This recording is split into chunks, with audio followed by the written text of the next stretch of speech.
Hay juegos que miramos sus notas y decimos, vale, entiendo la crítica, pero aquí falta algo, porque no todos los videojuegos se pueden medir igual. Algunos técnicamente son torpes, otros se hacen eternos, otros son rarísimos, incómodos o directamente parecen hechos para dividir opiniones. Pero luego los juegas, pasan las horas y empiezas a notar que tienen algo que una simple nota no siempre puede reflejar.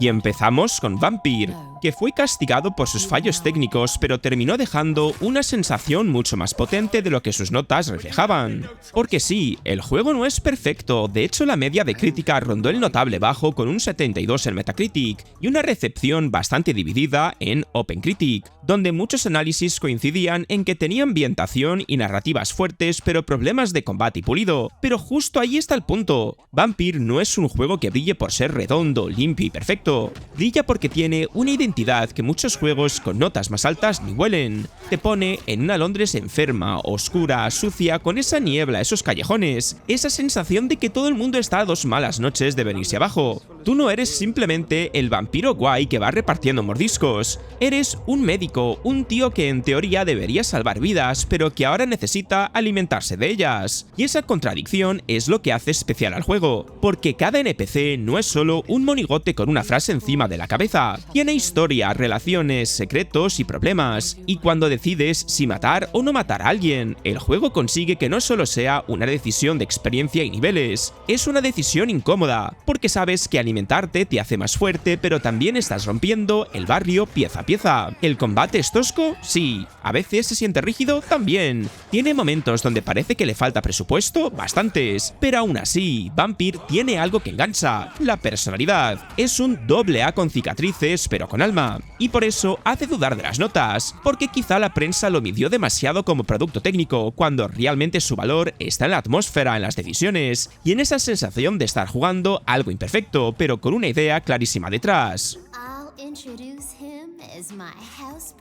Y ahora toca irnos a otro caso todavía más extremo con God Hand. Este es el típico caso donde algunos análisis vieron un juego feo, raro e incómodo y se quedaron en la superficie. Y ojo, no es que no tuviera cosas criticables, las tenía. La cámara podía ser un dolor, visualmente no era precisamente lo más bonito de PS2. Y de primeras parecía un juego hecho con 2 duros, 3 cafés y un señor gritando más puñetazos en una oficina. Pero luego lo juegas, entiendes el combate y de repente dices, un momento, aquí había oro. Porque God Hand no era un beat'em up normal, era un juego que te obligaba a aprender, no te regalaba nada, cada enemigo podía humillarte si ibas en automático. Tenías que esquivar, medir distancias, construir tus combos, elegir tus golpes y entender cuándo atacar. Era bruto, sí, pero también era mucho más profundo de lo que parecía. Y ahí es donde las notas chirrían, porque en su momento recibió críticas bastante mezcladas, con una nota media alrededor del 73, aunque algunos medios fueron durísimos con él, mientras otros sí valoraron su humor, su dificultad y su sistema de combate tan directo. GameSpot, por ejemplo, destacó precisamente su estilo del humor, su música y lo divertido que era como juego de peleas exagerado. Lo fuerte es que con los años ha pasado de juego raro de PS2 a juego de culto, y eso no pasa porque sí, pasa porque tenía personalidad a toneladas, era macarra, ridículo, chulesco, difícil, injusto a veces, pero también tremendamente único. No intentaba gustar a todo el mundo, te soltaba en una pelea absurda, te daba un brazo divino y te decía, apáñatelas. Bienvenidos a Fondo de Bikini, un pacífico santuario. Y si God Hand parecía demasiado raro para la prensa de su época, con Bob Esponja a la batalla por fondo bikini rehidratado, pasa algo totalmente distinto pero igual de curioso. Este es un caso clarísimo de juego que te hace dudar de las notas de la prensa, porque aquí hay una separación bastante grande entre lo que muchos medios esperaban y lo que muchos jugadores querían realmente. En Metacritic, por ejemplo, la versión de PS4 tiene un 64 de media de crítica, pero la nota de los usuarios es bastante más alta, con un 8,8, y eso ya te dice que algo raro pasó con la recepción. Y ojo, yo entiendo parte de las críticas, no estoy hablando de un remake que reinventase las plataformas 3D ni de un juego que llegue y diga, apartad, pensad que voy a sentarme en la mesa de Mario Odyssey. No, es un plataformas bastante clásico, con coleccionables, saltos, zonas sencillas, humor de Bob Esponja y una estructura que huele muchísimo a principios de los 2000. Pero precisamente ahí está la gracia, porque la prensa, en muchos casos, parecía estar juzgándolo como si tuviera que modernizarlo todo, como si el juego tuviera que justificar su existencia cambiando muchísimo el original. Y claro, si lo miras así, puede parecer limitado, pero si lo juegas como lo que realmente es, un remake fiel, colorido, simpático y hecho para recuperar un plataformas muy querido, la cosa cambia bastante. El juego funciona porque entiende su público. Tiene esa energía absurda de Bob Esponja a niveles reconocibles, personajes con carisma y una sensación muy cómoda de juego de antes, de esos donde simplemente avanzas, recoges cosas, desbloqueas zonas y te lo pasas bien sin que el juego te esté pidiendo un máster. No todos los juegos tienen que ser profundísimos, oscuros o mecánicamente revolucionarios. A veces quieres entrar en fondo de bikini, dar saltos, pegarle a robots y sonreír un rato. ¿Tiene fallos? Sí. Hay cosas anticuadas, algunas animaciones raras, momentos repetitivos y una dificultad bastante suave, pero también tiene muchísimo encanto, y ahí es donde las notas hacen ruido.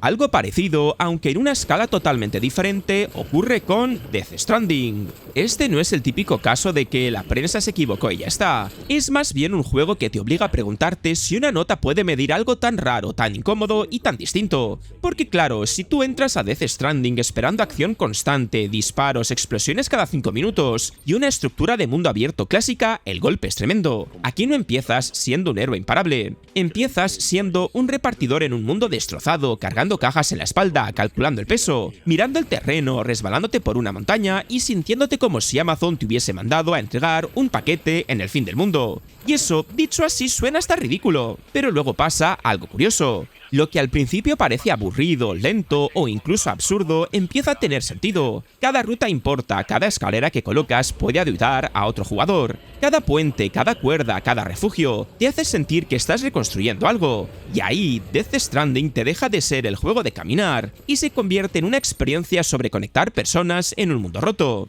El problema es que eso no entra fácil en una nota. ¿Cómo puntúas un juego que durante horas te pide paciencia pero que luego te recompensa con una sensación de viaje casi como ningún otro consigue? ¿Cómo valoras una obra que puede parecer pasada para unos y profundamente hipnótica para otros? Y ahí es donde las críticas, tanto las buenas como las malas, se quedan cortas. Y sí, tiene cosas discutibles. Kojima a veces se pasa explicando conceptos, algunos diálogos parecen escritos después de 3 cafés y una noche sin dormir, y el ritmo puede desesperar, pero también tiene una identidad brutal. Visualmente es precioso, la música entra en momentos perfectos, y la sensación de soledad es increíble.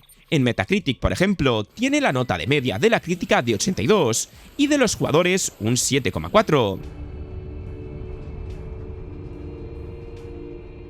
Y de un juego que dividió por ser demasiado distinto pasamos a uno que dividió por lo contrario, y ese juego es Starfield. Y es que parecía que estábamos ante el gran RPG espacial definitivo de Bethesda, y claro, las notas acompañaban bastante esa idea. En Metacritic tiene un 83 de prensa, mientras que la nota de los jugadores baja bastante, hasta un 6,8. Y ahí empieza el debate, porque Starfield no es un mal juego, de hecho, tiene momentos donde se nota muchísimo el sello Bethesda. Te pones a hacer una misión secundaria, acabas metido en una trama de facciones, descubres una base abandonada, mejoras tu nave, hablas con personajes raros y de repente han pasado 3 horas. Cuando funciona, funciona. Tiene ese punto de me iba a dormir, pero voy a hacer una misión más que Bethesda lleva años dominando. El problema es que entre esos momentos buenos hay demasiado espacio vacío, y nunca mejor dicho, para ser un juego sobre explorar el universo. Muchas veces la exploración se siente cortada por menús, pantallas de carga y planetas que parecen enormes pero no siempre tienen algo interesante que contar. Te venden la fantasía de perderte entre estrellas, pero muchas veces acabas sintiendo que estás viajando por un mapa separado en cachitos, y por eso las notas de prensa hacen ruido, porque muchos análisis parecían valorar muchísimo la ambición, el tamaño y el nombre de Bethesda, pero cuando muchos jugadores se sentaron a jugarlo durante decenas de horas, se encontraron con algo más frío de lo esperado. ¿Grande? Sí. Ambicioso también, pero no siempre emocionante. Luego está Deadly Premonition, que se lleva esta conversación a otro nivel. porque si miras Deadly Premonition como producto técnico, es normal que muchos análisis le dieran palos. En Metacritic, la versión de Xbox 360 tiene un 68 de prensa, mientras que la nota de los jugadores sube hasta un 8, y esa diferencia resume perfectamente el caso. Para la crítica era un juego lleno de problemas, pero para muchos jugadores era una experiencia rara, única y difícil de olvidar. Y claro, seamos sinceros, Deadly Premonition es tosco con ganas. Las animaciones parecen de otro planeta, la conducción es durísima, el combate parece metido porque alguien dijo un survival horror tiene que tener tiros, y visualmente ya salía con cara de juego antiguo. Hay momentos donde parece que el juego se va a desmontar solo, como una silla barata después de una mudanza, pero luego empiezas a jugar, llegas a Greenvale, conoces a York, escuchas sus conversaciones con Zach, ves a los vecinos viviendo sus rutinas rarísimas y de repente entiendes que había algo que no se podía medir solo con gráficos, cámara o controles. Deadly Premonition tenía una personalidad enorme. Es incómodo, absurdo, misterioso, cutre a ratos, pero también tremendamente magnético. Y ahí es donde las notas empiezan a chirriar. Porque muchos medios tenían razón al señalar sus fallos, pero quizá no lo valoraron lo suficientemente especial que era su mundo. Pocos juegos se atreven a mezclar asesinato, humor absurdo, conversaciones sobre comida, terror, drama y momentos que parecen sacados de una serie perdida de madrugada. Por eso nos hace dudar de la prensa, porque una nota puede decirte que un juego está mal hecho técnicamente, pero no siempre puede decirte si ese juego se te va a quedar grabado. Y ya que hablamos de juegos que no entran fácil en una nota, Asura's Wrath es otro caso clarísimo. Asura's Wrath es uno de esos juegos que te hacen dudar de las notas de la prensa porque sus cifras ya te cuentan que hubo una recepción un tanto rara. Y se entiende por qué dividió tanto, porque si tú analizas Asura's Wrath como un hack and slash tradicional, con combos profundos, exploración, progresión y mucha libertad, te puedes llevar un chasco enorme. Aquí no vienes a hacer builds ni a dominar un sistema de combate durante 100 horas. Aquí vienes a ver un señor enfadadísimo gritarle a dioses gigantes, reventar planetas a puñetazos y convertir cada capítulo en un final de anime donde alguien tenía que haber bajado el volumen pero nadie quiso. El problema es que muchos análisis lo juzgaron justo por no ser suficientemente videojuego. Y sí, tiene muchos Quick Time Events, bastante partes guiadas y combates más simples de lo que aparentan, pero también tiene una cosa que muchos juegos con mejores notas no tienen: identidad. Asura's Wrath sabe exactamente lo que quiere ser. No quiere ser fino, ni elegante, ni equilibrado. Quiere ser una locura épica, exagerada, dramática y absurda, y en eso va hasta el final. ¿Es perfecto? Ni de broma. El final verdadero va en un DLC y eso fue una decisión muy fea y jugablemente puede quedarse corto, pero como espectáculo interactivo tiene fuerza brutal. Y cuando un juego imperfecto se recuerda más que muchos 8 impecables, algo te dice que la nota no contó toda la historia. Con Postal 2 entramos en un terreno todavía más incómodo, porque si Asura's Wrath era exagerado, Postal 2 directamente parecía diseñado para provocar. Y es que aquí la diferencia entre crítica y jugadores es una maldita locura. En Metacritic tiene un 50 de prensa en PC, basado en 27 análisis, mientras que la nota de los jugadores está en 81. Pero si nos ponemos a mirar Postal 2 Share the Pain, la edición con multijugador, la cosa sube a 59 de prensa y 8,4 de jugadores. Vamos, que para muchos medios era casi un producto fallido, pero para su comunidad terminó siendo una especie de clásico gamberro de culto. Y ojo, no es que la prensa se inventara los fallos. Postal 2 era tosco, feo, vulgar, técnicamente limitado, y con unas cargas que podían cortar el ritmo más que un anuncio en mitad de una escena importante. Los tiroteos tampoco eran una maravilla, la IA hacía cosas rarísimas, y muchas misiones parecían diseñadas por alguien que dijo vamos a ver hasta dónde podemos llegar antes de que nos prohíban el medio planeta. Pero justo ahí está el punto. Postal 2 no quería ser elegante, quería ser incómodo, caótico, absurdo y libre. Te daba tareas normales como comprar leche, devolver un libro o hacer recados de lo más tontos, y luego te soltaba en una ciudad donde absolutamente todo podía acabar fatal. Lo gracioso es que el juego no siempre te obligaba a liarla. Podías intentar comportarte como una persona medio decente, pero el mundo estaba tan pasado de vueltas que tarde o temprano todo se convertía en un completo desastre. Y si Postal 2 te hacía dudar porque convertía el caos en identidad, Rain World lo hace por una razón completamente distinta.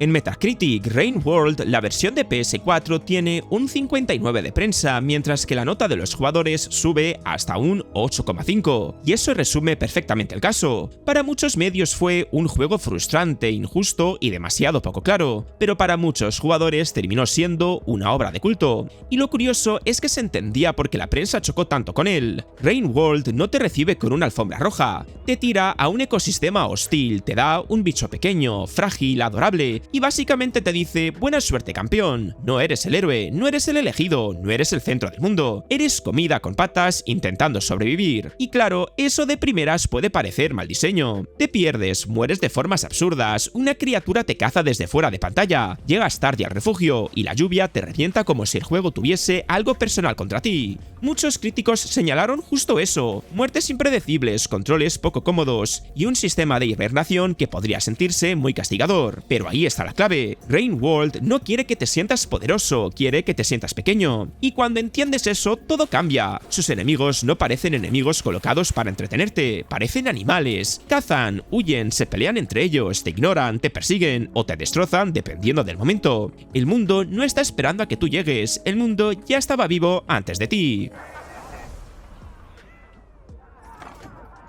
Y para cerrar el vídeo llegamos a Assassin's Creed Valhalla, que es casi el caso opuesto a Rain World, porque de primeras Assassin's Creed Valhalla parece que lo tiene todo para ser un juegazo imposible de discutir. En Metacritic, la versión de Xbox Series X tiene un 84 de prensa, mientras que la nota de los jugadores se queda bastante más abajo en un 6,1, y ahí ya empieza el choque. Para muchos medios era una entrega enorme, ambiciosa y muy disfrutable, pero para muchos jugadores acabó siendo una aventura demasiado larga, repetitiva y agotadora. Y ojo, Valhalla no es un mal juego, tiene una ambientación brutal, Eivor funciona bastante bien, los asaltos al principio molan, el asentamiento te da esa sensación de progreso, y algunas historias regionales tienen bastante gancho. El problema es que el juego no sabe parar, y eso es muy de Ubisoft. Empiezas con ganas, vas conquistando regiones, haciendo pactos, mejorando tu clan, explorando Inglaterra, pero llega un punto en el que parece que el juego te mira fijamente y te dice: todavía te quedan otras 38 horas de recados, campeón. Y claro, que al principio todo eso era épico, poco a poco empieza a sentirse como una lista de tareas con hachas.